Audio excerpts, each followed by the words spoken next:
Now let's jump over to something that I wanted to talk about because people get confused all the time. That's, picking the right lens for the job. We've got 12x, we've got 20x, we've got 30x.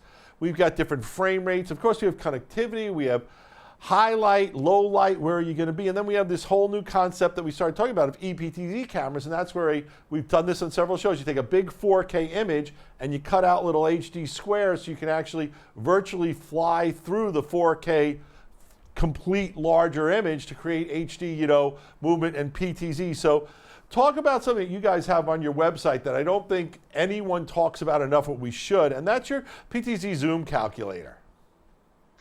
Yeah, so the Zoom Calculator essentially takes one important variable, and that is the distance between the camera and the subject that you want to zoom into. And the larger the space, the more important this is. A 30x camera has the most optical zoom that we offer.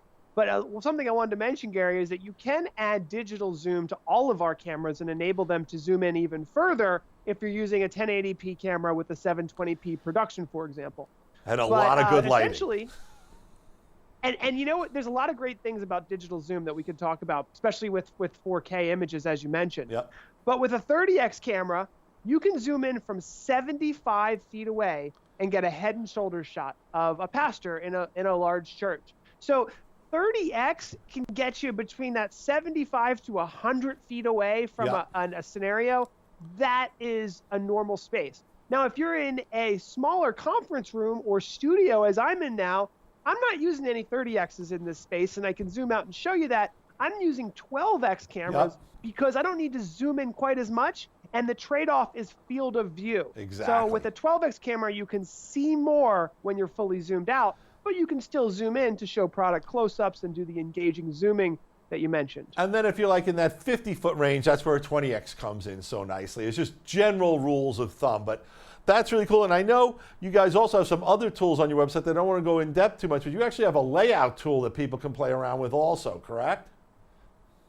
That's right. You can go to designer.ptzoptics.com and lay out any room size with any camera, and it'll show you the exact field of view when it's fully zoomed in or fully zoomed out. So especially for conference rooms and training spaces where you need to make sure a specific amount of seats are all going to be captured, that tool comes in handy.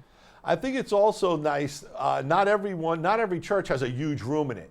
And some churches are long and narrow, some are wider to get the shots. And it's good to play with what cameras you need, because sometimes you think you need a better zoom camera, when the truth is those side cameras are better getting the wide angle, because it makes you feel more like you're there. Use your zoom from the back of the room. Thank you for watching this highlight from the Video Guys Live webinar. If you like this video or you want to learn more, check out the full webinar in our description, or head on over to videoguys.com for more information.